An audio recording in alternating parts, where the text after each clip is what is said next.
para mirar y más también los tiempos que corremos, ¿verdad?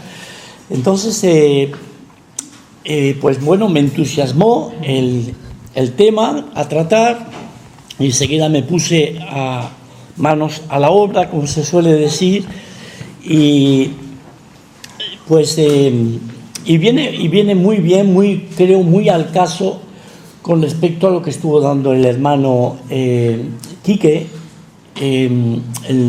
todas estas semanas pasadas con respecto a los dones del Espíritu. Creo que acompaña, podemos decir, en alguna manera sigue el hilo, y es un tema realmente importante. Sin duda, ya todos estáis al tanto, excepto los que no pudieron estar el domingo pasado. El tema ya fue anunciado, es el bautismo del Espíritu. Es una verdad bíblica, y como verdad bíblica hay que atenderla, hay que mirarla, hay que estudiarla y tenerla bien presente, ¿vale? Lo que sí es importante es el hecho de con qué propósito y cuál es el objetivo de enseñar esto en la congregación. Pues es de mi parte que sepáis que no es con el propósito o la idea de buscar pelea, buscar contienda, buscar controversia con aquellos que quizás piensan de otra manera o creen de otra manera, ni de alguno que pueda estar en la congregación que lo pueda ver de otra forma, no lo sé, porque no sé cómo es tu pensar en este asunto, o de otros que en otros lugares, incluso en otros países, que puedan creer de esta manera. No es mi intención, por supuesto, ¿no? De hecho, en el mismo contexto de Corintios, el apóstol Pablo, escribiendo, les dice que no es costumbre de él el ser contencioso, ni las iglesias de Dios. O sea, si alguno quiere buscar pelea o qué, pues que lo haga, pero yo no tengo esa costumbre, dice el apóstol Pablo, ¿no? Entonces, pues quedamos así entonces. Por supuesto que vamos a ir compartiendo, y de una manera, me gustaría de una manera práctica y ágil, y alguno puede ser que tenga alguna pregunta, y por supuesto puede levantar la mano y hacer la pregunta. Lo que sí os pido, por favor, que hagáis la pregunta que venga al tema, al caso. El día de hoy, poquita Biblia vamos a ver, prácticamente varios versículos nada más. ¿Por qué? Pues porque me gustaría daros como una especie de pantallazo, como un contexto histórico y periférico alrededor de este tema, de esta verdad, escritura, ¿no?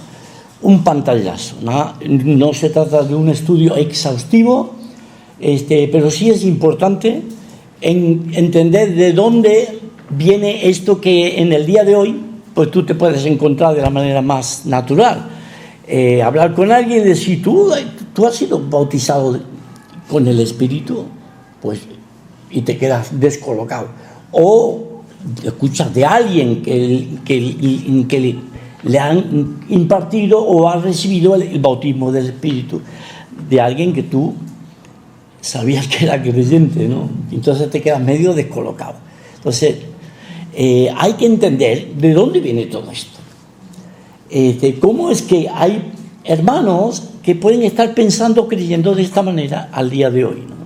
Entonces es importante ver sin duda el contexto. Este es lo que se llamó, o se llama, porque lo hacen regularmente, el presbiterio general de las asambleas de Dios. Las asambleas de Dios es una ramificación pentecostal, ¿vale? Para que entendáis un poquito. Esto está por todo el mundo en el día de hoy. Este encuentro fue realizado en el mes de agosto del 2010. ¿Bien? O sea que prácticamente es a las puertas, hace muy poquito tiempo. No estamos hablando de siglos, sino de anteayer. Agosto del 2010. Y os leo las primeras frases de este presbiterio, lo que quedó registrado. Y ellos lo dejaron por escrito, por supuesto, ¿no? Las primeras frases, y de ahí podemos después arrancar, ¿no? Dice: Desde los primeros días del siglo XX, repito, desde los primeros días del siglo XX, muchos han enseñado y recibido una experiencia espiritual que llaman el bautismo del Espíritu Santo. En la actualidad, millones de creyentes se identifican con el movimiento que enseña y promueve la recepción de esta experiencia. La expansión global de este movimiento muestra el cumplimiento de las palabras de Jesucristo a sus discípulos cuando les prometió que el Espíritu Santo vendría sobre ellos y recibirían poder para ser testigos a todo el mundo. Más adelante seguiremos analizando y mirando el texto, las palabras de este presbiterio, ¿vale? Pero es importante que notemos cuando fue escrito esto, 2010, y se refieren, podemos decir, a los inicios, los orígenes de lo que ellos están creyendo en los días de hoy, como movimiento de carismas, pues se están refiriendo a los principios del siglo XX, como un inicio, pero no podemos entender o estudiar lo que es todo este movimiento de creencia en el bautismo del Espíritu a la manera que ellos lo creen, sin entender de dónde viene este movimiento, cómo es que se origina, ¿vale? Porque si nos quedamos ahí nada más, principios del siglo XX, no vamos a entender, no vamos a quedar colgados, ¿vale? Entonces, ¿de dónde viene esto? Trasfondo histórico del movimiento pentecostal. Ahí tenemos unos eventos, una realidad histórica, porque eso ocurrió en la historia. Todo un movimiento venido de un grupo de hermanos en Inglaterra, que ellos, de hermanos, de personas en Inglaterra, y quiero rectificar porque los Wesley, que fueron los que originaron, Wesley y George Whitefield, todos estos hombres, los hermanos Wesley aparentemente eran hijos de Dios, eran creyentes, nacidos de nuevo, pero ellos eran religiosos simplemente. Cuando fueron a Estados Unidos, lo que sería en aquel tiempo era otro cantar, porque no estaban los Estados Unidos del día de hoy. Pues ellos en el viaje de vuelta se encuentran con un grupo de moravos y realmente reciben el Evangelio ahí de forma genuina. Y entonces, una vez en Europa, ellos empiezan a moverse y empiezan a testificar, etcétera, pero anteriormente no eran creyentes. Recién cuando los hermanos moravos le dan testimonio, ellos llegan a creer, tanto Juan como Carlos Wesley. Vale, ellos empiezan a dar testimonio, comienzan a venir otros, empiezan a haber conversiones en Inglaterra. Se produce como una especie de avivamiento y empieza a marchar este movimiento que en un principio eran los Wesley quienes estaban levantando. Después se añadió también el otro que el Señor salvó, Whitefield, hermanos preciosos. Pero Whitefield después, más adelante, principios del siglo XIX, Whitefield se demarca de ellos porque era más bien de línea calvinista. Él era más bien de línea calvinista, solo que se unieron en ese tiempo, en aquella avanzada evangelística, y Carlos y Juan se quedaron para otro lado, en otra dirección, porque ellos venían de un trasfondo arminiano, ¿vale? Y esto es importante que lo tengamos en cuenta. O sea, que nos lleva toda esa historia más atrás todavía. ¿Por qué? Pues porque la teología de Arminio era muy diferente a la teología de Calvino, muy diferente una y otra. Y uno siguió una línea y otro siguió por otra línea. La teología de Arminio estaba más centrada en lo que era el aspecto humano, en la soteriología, o lo que era la doctrina de la salvación. Más centrado en el hombre. El hombre era el que intervenía de una manera decisiva, el hombre era el que podía perder la salvación por su tontería que se podía mandar, ¿no? Y entonces, pues, el hombre, podríamos decir que es elemento decisivo. Mientras que en la parte calvinista era muy diferente, era Dios, Dios, Dios, Dios, ¿no? Así que los Wesley reciben, porque eso lo mamaron ellos desde chiquitos, porque venían de esa línea, y cuando ellos empiezan a testificar, una vez ya salvos, pues siguen con esos pensamientos, siguen con esa teología en alguna manera marcada en sus vidas, ¿vale? Muy bien, entonces cuando el movimiento va siguiendo, van adelante, pero desde esa perspectiva mayormente, perspectiva arminiana, ¿bien? Mueren los Wesley, etc., pero todos esos grupos metodistas, que al final se les llamó metodistas, ya dejaron de ser wesleyanos y eran metodistas, si bien la palabra wesleyano continuó y fue de renombre, etc. Pero llegamos a mitad del siglo XIX, el metodismo había avanzado un montón, se había extendido por diferentes partes de Europa, había ido a las colonias americanas, ya estaba arraigado en los Estados Unidos, ya estaba muy arraigado, había muchas congregaciones metodistas, se complicaron, es decir, comenzaron a haber diferentes ramificaciones, pero toda venida de ese metodismo con teología arminiana, ¿vale?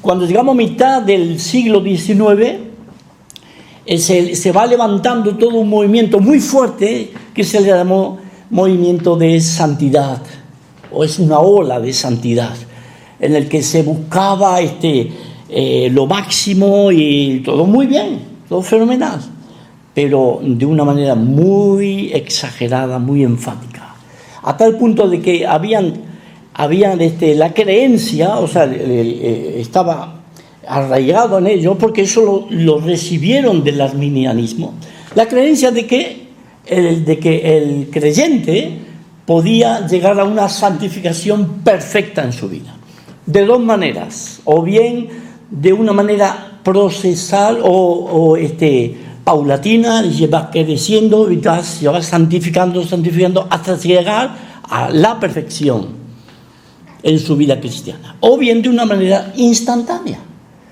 de golpe en algún momento de su vida llegar y ser santo ya y nunca más pecar. Peligrosa la cosa, pero así es como ellos lo entendían, la doctrina de la santificación. Esto estaba muy arraigado en esta ola de santidad que encontramos mitad del siglo XIX, y esto avanzó, se fue extendiendo en las diferentes congregaciones, y encontramos incluso ya en el siglo XIX, a finales del siglo XIX, encontramos predicadores evangelistas que eran muy fervorosos, que eran tremendos hombres, realmente muy capacitados, con una predicación también muy poderosa. De hecho, ya se venía practicando algo ya desde el mismo Whitefield, finales del siglo XVIII, principios del XIX, de hablarle a una cantidad bastante numerosa de gente, incluso al aire libre. Eso antes no se había visto nunca. Siempre que la religión, el evangelio era conectado sí o sí con un edificio, con un local, con lo que fuera algo cerrado. Si lo hacías fuera era como prohibido, no se podía. Entonces, en esa época de Whitefield, los Wesley, se hizo por primera vez un evangelio, podemos decir, callejero o al aire libre, con mucha gente. Y esto se hace de una manera muy evidente, agarra mucha fuerza a finales del siglo XIX, con evangelistas como ellos. Ahí está el Torrey, está el Charles Finney, se cree que fue dicen el padre del carismatismo o el padre del pentecostalismo, dicen algunos, no por la manera que él hablaba a las multitudes y todo eso. Y luego Bill Sandy. Ahora, ¿por qué es considerado él como el padre del pentecostalismo, porque él era un hermano que hablaba mucho, o sea, y su mensaje estaba muy dirigido a los sentimientos humanos, a las emociones, de manera que la gente se enfervorizara y clamaba, y entonces había mucha manifestación externa, y eso era muy común en las predicaciones de Finney.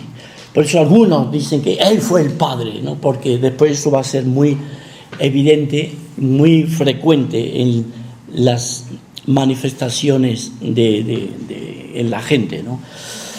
Así que encontramos que todas estas cosas, hasta que llegamos a principios, esto se estaba viviendo, era algo muy, muy normal en el mundo evangélico, era algo muy normal, hasta que llegamos a principios del siglo XX. Y ahí ya enlazamos y vemos, ya vamos viendo todo ese hilo, toda esa trayectoria,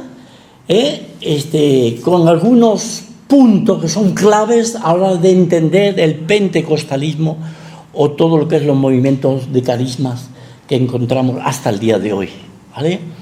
Es muy importante entender eso, porque si no, no vemos la razón de ser de un pentecostalismo así de golpe y porrazo en el siglo XX, ¿vale? Los inicios del pentecostalismo, propiamente dicho, encontramos dos historias muy interesantes. La primera surge en el año 1901 con el pastor Parham en la ciudad de Topeka, en Kansas, y ahí se desarrolla todo un evento muy, muy interesante con la aparición en aquel primer tiempo del hablar en lengua con un grupo de estudiantes. Y por otro lado, el pastor Seymour de Los Ángeles, él conocía al pastor Parham y supo de esta experiencia de estos jóvenes estudiantes, y él quiso experimentar lo mismo en el ambiente donde él estaba, en la iglesia que él pastoreaba en la calle Azusa, en la ciudad de Los Ángeles. Estamos hablando del 1906. Esa sería la segunda historia de los inicios del pentecostalismo. Más allá de ahí, pues se va extendiendo, propagando por diferentes lugares de la zona, después de otros estados, y después pasa a Europa y a otros países del resto del mundo. En la actualidad hay muchos grupos, muchas iglesias que son denominadas como pentecostales, pertenecientes o consecuencia de todo este inicio de estas historias de principios del siglo XX. Podríamos, o algunos, ¿no?, han dado a definir toda esta trayectoria del movimiento de carismas en tres olas, que podríamos decir como tres tsunamis que han sacudido prácticamente los ambientes religiosos del siglo XX y lo que es el siglo XXI también, lo que tenemos en nuestros días. En primer lugar, la primera ola sería el pentecostalismo, propiamente dicho. Tenemos muy curiosamente las palabras de un historiador de la época, precisamente describiendo la escena del ambiente que se vivía en la calle Azusa, en medio de un culto normal de aquellos días. Dice así, abro comillas: hombres y mujeres gritaban, lloraban y bailaban, caían en trance, hablaban y cantaban en lenguas e interpretaban sus mensajes al inglés.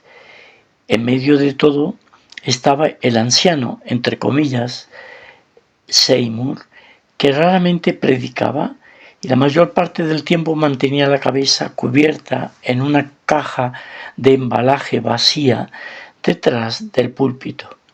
A veces se le veía caminando entre la multitud y se le escuchaba alentando a los buscadores a dejar que las lenguas salgan. Esto eran propias palabras de él. dejar que las lenguas salgan. A otros les decía, sean fanáticos, pidan salvación, santificación completa, por supuesto, ¿no? El bautismo con el Espíritu Santo o la sanación divina. Bien, esto como una muestra de un culto de aquellos tiempos en la ciudad de Azusa, en la calle, de Azusa, en Los Ángeles. Más adelante llegamos al año 1959 en California, precisamente también en el mismo estado donde se origina el pentecostalismo, y encontramos al clérigo episcopal Dennis Bennett, que dijo que había recibido el Espíritu, el bautismo del Espíritu, y que había hablado en lenguas. Se diferencia del pentecostalismo este movimiento carismático en su forma de hacer proselitismo. El pentecostalismo más bien es la formación de comunidades, grupos independientes, entre los que encontramos a las mismas asambleas de Dios, tan conocidas al día de hoy. Pero entre el carismatismo, su forma de hacer prosélitos era incursionar en las comunidades cristianas ya formadas, fueran de la denominación que fueran.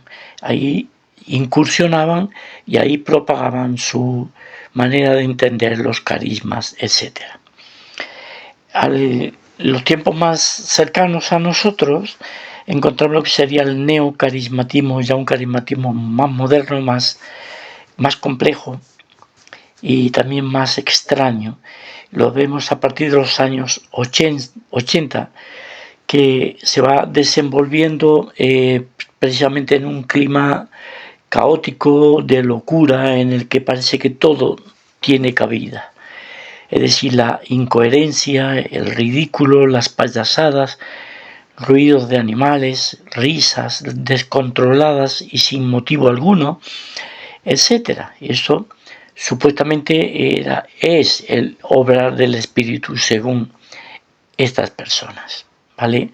Así que debemos de ser muy cuidadosos con todo ello.